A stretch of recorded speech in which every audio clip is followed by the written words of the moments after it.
often said there are no minnows in African football any longer. But the Super Eagles never saw this humiliating defeat coming, given their pedigree as African champions. I think he was looking for the one, and that one comes across, and it's a goal! It is a goal! Nigeria drew first blood through the right back, F.A. Ambrose, in the 13th minute. A brilliantly taken free kick by Ahmed Musa found the Celtic defender, who headed home to the applause of the fans. Goal it is for Nigeria, and I think it's F.A. Ambrose that buried that one for the Super Eagles. That celebration was short-lived 3 minutes later as Congo equalized. Oh, great football there. He turns it across and it is the equalizer. It is a very cool equalizer, and that's a sign of things to come for the Eagles. They've got to wake up, they've got to mean business, they've got to give some respect to these Congolese. The visitors then went ahead in the 40th minute through TV Bufumba. Bufumba found the back of Nigeria's net after a beautiful exchange of passes which rattled the Super Eagles' defense. That nicely. Jide bristling, but couldn't do this because that's what you call splitting the defense. And how about that for calmness personified?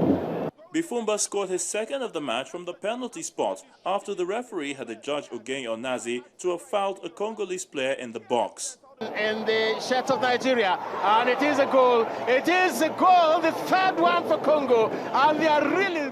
Warri Wolf striker Bola Salami reduced the tally a few minutes to the end of the game. I believe, but Bola Salami was in the right place at the right time, and Nigeria can dare to dream again. This result now means Nigeria must beat South Africa in Cape Town on Wednesday to take the pressure off coach Stephen Keshi and his technical crew. For Nigerians, the heat is on. Calabar have come, they have seen, they have conquered. The Devils have had the day, and the Eagles will live to fight another day. Well, it's a popular saying that if you want to dine with the devil, you need a very long spoon. I mean, how long should that spoon be?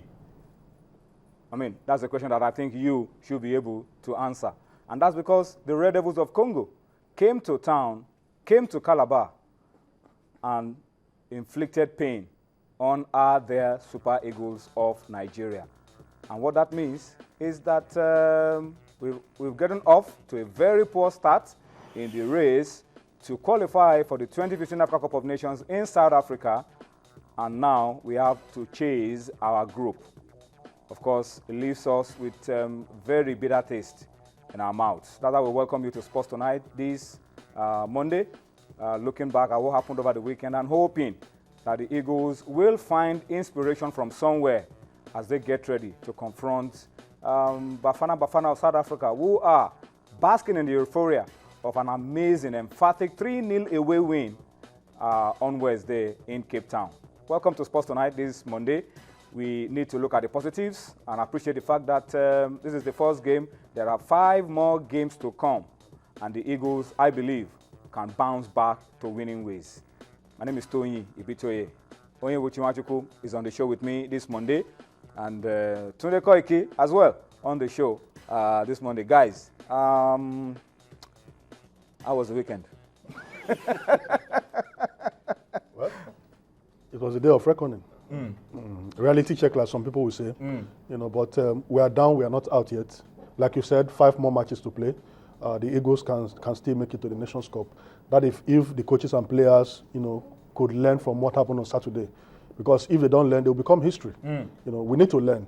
You know, Tony, before that game, I was reading Claude Leroy's interview with supersports.com before the game. Because if he had said it after, people would have said, okay, it was an afterthought. Afterthought, after he had gotten the result that he wasn't expecting. He said he went to see his newly born granddaughter, and he went to the French Football Federation and got 100-page documents of how France defeated Nigeria at the World Cup. And he studied it very well. How many pages? 100-page documents. 100-page documents. Say it again. 100-page documents. On how France beat us at the World Cup. It was not a coincidence.